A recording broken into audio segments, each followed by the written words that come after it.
New England's trusted news source, ABC6 News at Noon. Good afternoon. I'm Darren Botello in for Doreen Scanlon. Thanks for joining us. One person is dead and another in the hospital after a fire broke out at an apartment complex in New Bedford this morning. Officials say 8 people, including 4 children, are now out of their homes. ABC6 News reporter Laura Puglisi is live with the latest on the investigation. Laura. Well, Darren, officials have identified the victim as 65-year-old Daniel DuPont. They say the fire started in his apartment on the 2nd floor, and it appears to be accidental. A tragic morning in New Bedford after a fire takes the life of a 65-year-old man.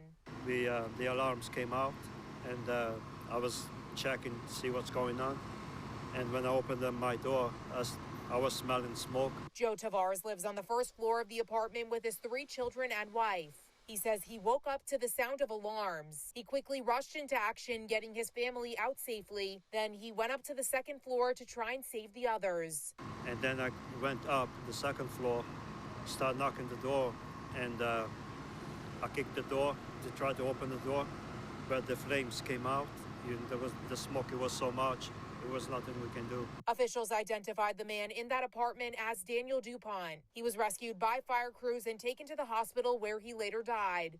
New Bedford Acting Fire Chief Scott Kruger says the fire appears to be accidental. He said it started in his apartment on the 2nd floor. He was the only person inside the unit, and crews had trouble getting through the doors. They had difficulty accessing, opening the doors fully to actually get in. It was almost, he had, shelves piled up and belongings and that, so it made access to that apartment quite difficult. All other residents were able to escape from the flames. A woman was hospitalized due to smoke inhalation, but is expected to be okay. In total, 8 people are displaced, including 4 children. It's tough when you have a fatal fire or any kind of fire, just any time of the year. The holidays just magnifies the kind of the sadness and the brokenness of the whole thing. People, all these people are displaced. They have to find some alternate housing. Once the scene was cleared, crews let residents return back inside to collect any belongings left. The damage clear from the outside, and those who went in say they lost a lot. This is our 3rd one this year, and we had a double fatality back in April. So, quite a bit of fires this year. So a lot of people, this year has been a dark year for a lot of people. A lot of people have lost a lot of things this year, and we try and help them get through it. Yeah, and Chief Kruger says he is proud of his crews for their quick response. 2 of the firefighters that were working were actually brand new, and they were on their first shift ever. He says they were trained well. Reporting live in New Bedford, I'm Laura Puglisi, ABC6 News. All right, thank you, Laura. Well, turning now to coverage of the coronavirus. New travel restrictions start today for international travelers entering the U.S. This is the Omicron variant spreads across the nation. Rena Roy with ABC has the latest. New rules for international travelers starting today. Everyone coming into the U.S. required to show a negative COVID test a day in advance, regardless of vaccination status or citizenship. As the Omicron variant rapidly spreads, more cases being detected. We're following them closely, and we are every day hearing about more and more probable cases, so that number is likely to rise. 30-year-old Peter McGinn from Minnesota is one of those Omicron cases being monitored. McGinn is fully vaccinated and received a booster, but tested positive after traveling to New York. I was just a little taken back to the fact that I, A, had COVID, and B, it was the new one. In Louisiana, thousands are being tested after a COVID outbreak on a week-long international cruise. At least 17 confirmed cases, including 1 probable case of Omicron on the Norwegian breakaway, despite all guests and staff being fully vaccinated. Scientists now studying the new variant, trying to determine if it's more transmissible or more dangerous. They say the best protection against it is the vaccine.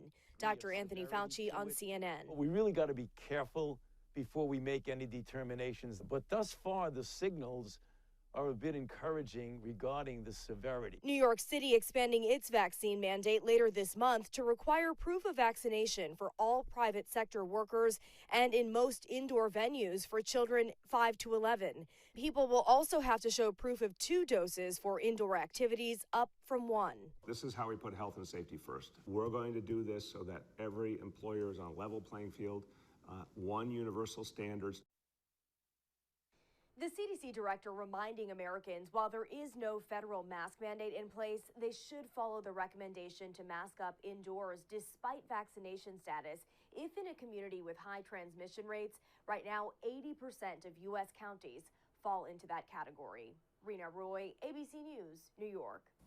So as of right now, the Omicron variant has been found in residents in both Massachusetts and Connecticut. The case in Massachusetts is a fully vaccinated woman in her 20s who lives in Middlesex County. The state says her symptoms are mild and she didn't need to go to the hospital. In Connecticut, it's a man in his 60s from Hartford County who has the variant. A family member visited the New York Anime Convention that's been traced to other Omicron infections before he got sick.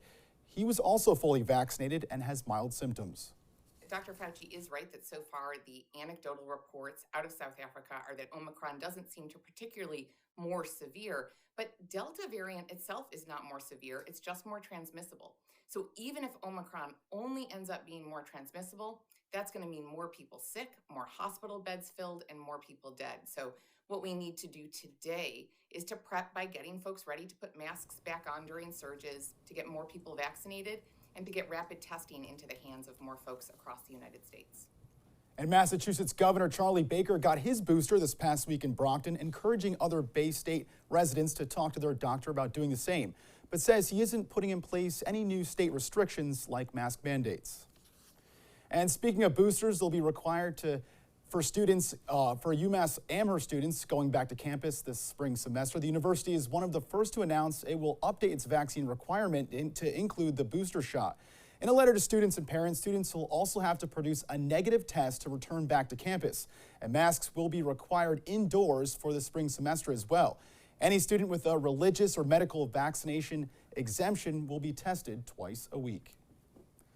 Villanova Middle School in Woonsocket is doing distance learning all week. In a letter sent home to parents, school principal Kim Lucas says the number of classrooms and students impacted by contact tracing is necessitated for the move. The school plans to resume in-person learning next Monday, and the school says all common areas will be cleaned before then. All right, let's get a look at the weather right now. Chelsea, what's going on out there? You know, it's very mild outside today, Darren. We're looking at mostly cloudy conditions, but some sun popping through. And with that sun, we're warming into the low 60s right now. It's also pretty windy. There's sustained winds coming in out of the southwest around 20 miles per hour. So we have a gusty afternoon ahead of us. We actually have a wind advisory that's going to begin in about an hour. Temperature-wise, super mild for this time of year. Average highs for this time of year in the 40s.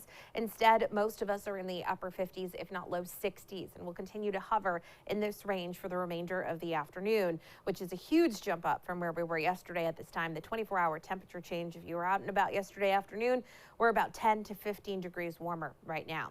It's windy though. Again, some wind gusts are coming in between 25 and 35 miles per hour for most of us, already seeing a 40 mile per hour wind gust for Falmouth. It's these locations along the coastline in southeast Rhode Island and southeast Massachusetts that wind advisory begins in just under an hour and continues until after midnight. We're talking about wind gusts for these locations in the 40 to 50 mile per hour range, and that's all ahead of an approaching cold front. There was a warm front that came through this morning. That's why we're so mild, but any steady rain has come to an end. We're mostly cloudy outside for the remainder of the afternoon with a few little sprinkles at times. The steadier rain won't arrive until very late tonight. You'll see in your hour-by-hour forecast it's really not until maybe 8, 9, 10 o'clock that we get another round of steady rain, some isolated storms and gusty winds. Beyond that, this temperature trend drops pretty drastically by tomorrow. I'll have a look at your full forecast in just a few minutes. Darren? Definitely going to keep an eye on that. Thank you, Chelsea. Well, the trial of Jazel Correa's former chief of staff is set to begin in Boston today.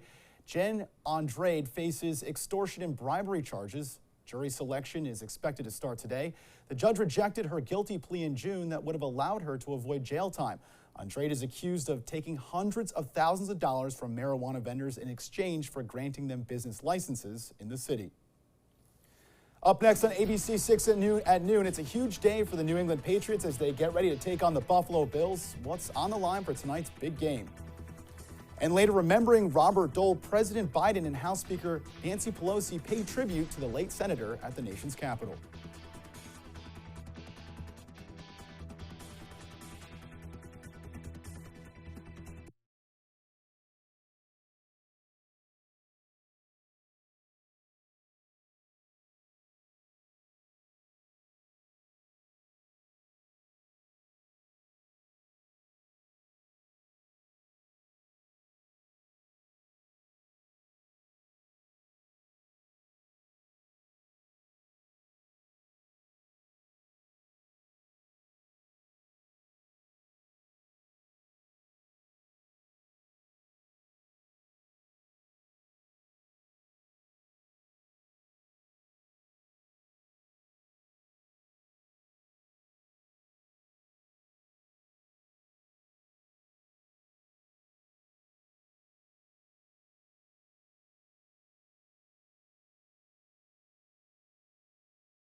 Welcome back. Now to that big game for the Pats tonight. Last night's win for the Steelers against the Ravens, securing the #1 spot for the Patriots, and in the 5th seed, the Buffalo Bills. Tonight, the top seed in the conference in the division is on the line. If the Bills beat the Pats tonight, New England and the Bills flip-flop in seeding. The Bills would also take the AFC East division lead, and the Pats would fall to 2nd place. If the Pats win, they maintain their spot in the playoff home field advantage.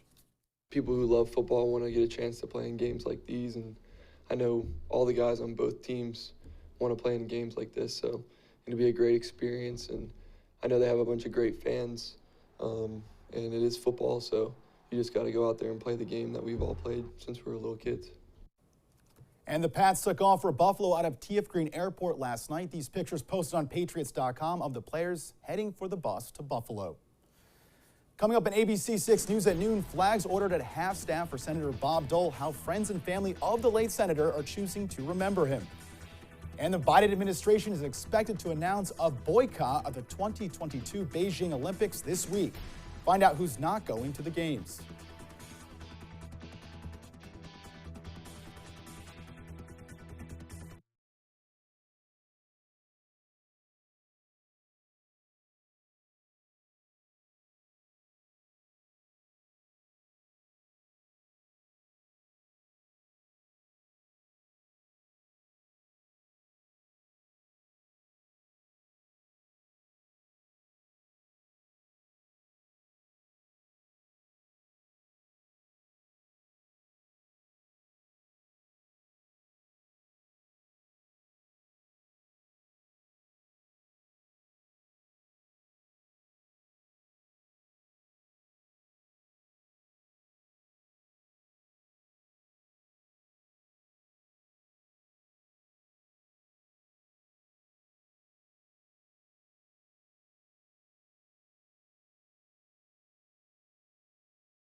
Welcome back. In national headlines this afternoon, heartfelt tributes are pouring in for Bob Dole, who passed away at 98 years old yesterday.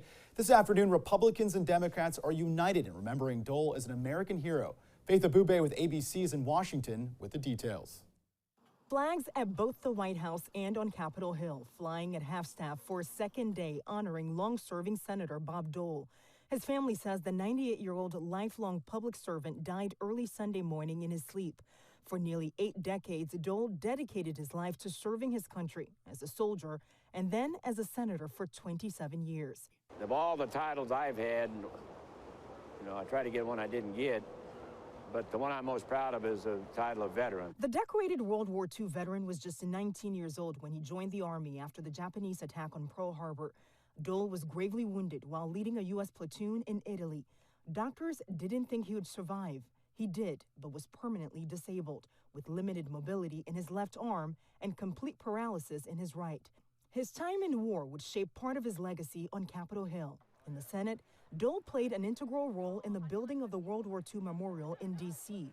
and helped pass the Americans with Disabilities Act. Thank you so much. After his passing, politicians from both sides of the political aisle honoring Dole's service and legacy, sending Dole's widow, Elizabeth, and his family their condolences. Former President Bill Clinton, who awarded Dole the Presidential Medal of Freedom just months after beating the Republican in the presidential election, tweeted, quote, "After all Bob Dole gave in the war, he didn't have to give more, but he did." President Biden also releasing a statement calling Dole a friend whom, quote, I could look to for trusted guidance or a humorous line at just the right moment to settle frayed nerves.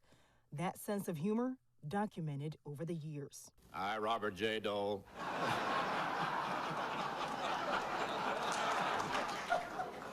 do solemnly swear. Sorry, wrong speech. And Bob Dole's family says their grief is softened by their gratitude in sharing in his vibrant life. Funeral plans are still in the works. In Washington, Faith Abube, ABC News. Well, tensions over Ukraine between Russia and the U.S. are higher than at any time since Russia seized control of parts of the country 7 years ago. Today, as many as 100,000 Russian troops are on the Ukraine border, sparking invasion fears. Buildings have been bombed and thousands of people in the area have been forced to flee. President Biden is set to talk with Russian President Vladimir Putin tomorrow. The Biden administration is expecting to announce a diplomatic boycott of the 2022 Beijing Olympics this week. While the move would still allow U.S. athletes to compete, no U.S. government representatives would be in attendance. President Joe Biden told reporters last month he was contemplating the move to protest China's human rights abuses. The last time the U.S. fully boycotted the Olympics was in 1980 when former President Jimmy Carter was in office. And now, your ABC6 Storm Tracker weather with meteorologist Chelsea Priest. Well, we started the day with some steady rain showers in the early morning hours. At this point, though, we've pretty much dried out. We're seeing mostly cloudy conditions, but some sunshine popping through depending which way you're looking and where you are outside for your lunch hour. It's also really mild outside. Temperature-wise, we're in the upper 50s and low 60s right now, well above where we were yesterday, well above average for this time of year.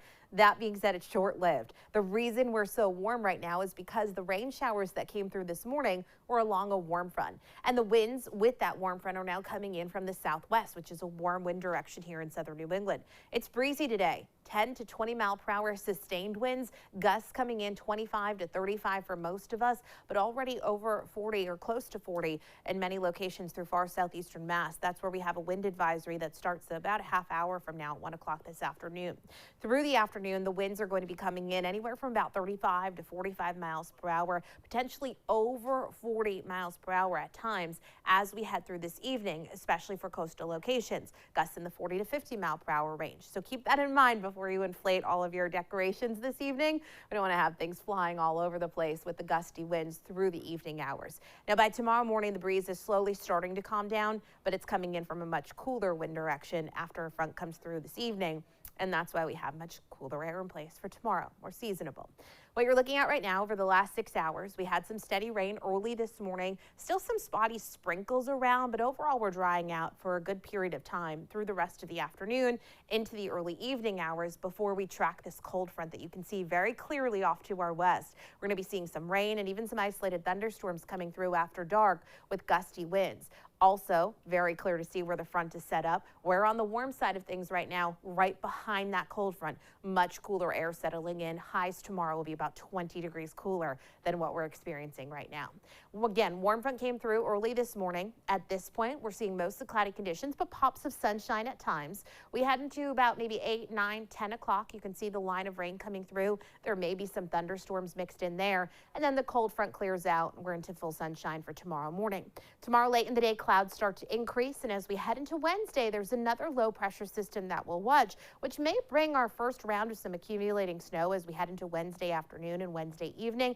This doesn't look to be a major event, but there may be some minor accumulation, maybe a coating to an inch or two as we head through Wednesday afternoon and into Wednesday night. Again, not a major event, but our first round of a little bit of accumulating snow later in the day Wednesday. Low 60s today. Scattered rain comes back into the area, especially overnight into the evening hours. And then from there, we clear out. The wind shifts. Temperatures drop into the 30s by tomorrow morning. Tomorrow looks mainly sunny. It's just a lot cooler. Highs only in the low 40s. Again, upper 30s on Wednesday with the chance of some snow, rain mixing, obviously above freezing during the daytime hours. And then we're sunny and chilly still on Thursday. Darren? Thank you, Chelsea. And speaking of the wind that Chelsea was just talking about, there might be a little less traffic on the water today. The Block Island Ferry says gale warnings for Block Island Sound today may lead to interruptions in ferry service. You're advised to check blockislandferry.com for updated service alerts if you plan on traveling there. In Massachusetts, all steamship authority departures are listed on time for today as of last check. Up next on ABC6 News at noon, the CEO of a digital mortgage lender is taking heat after laying off hundreds of workers just before the holidays over a 3-minute Zoom call.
Welcome back. In consumer news this afternoon, the head of a digital mortgage lender is now under fire for letting go of hundreds of workers over a Zoom call. The CEO of Better.com was asking more than 900 employees to join him on a Zoom call, then told them they were all being laid off.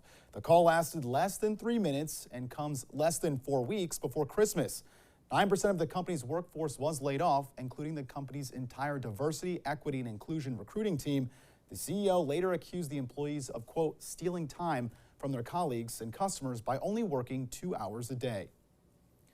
Well, Spotify is not joking around about royalties. The service is pulling content from hundreds of popular comedians like Tiffany Haddish, Kevin Hart, and John Mulaney. The dispute comes as a growing number of comedians are seeking to get paid royalties when their jokes are played on streaming services.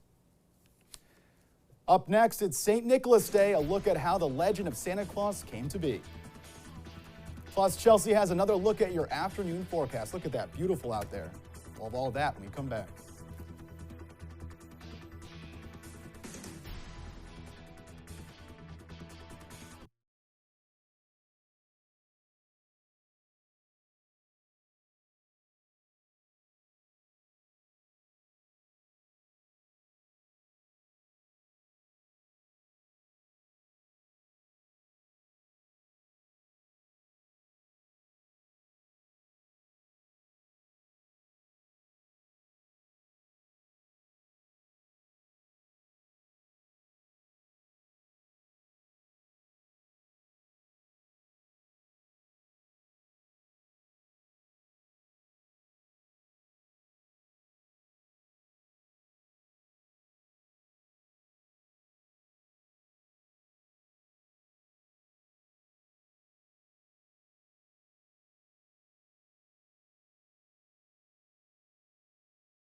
Welcome back. Well, today is St. Nicholas Day, a time to remember the man who's believed to be behind the legend of Santa Claus.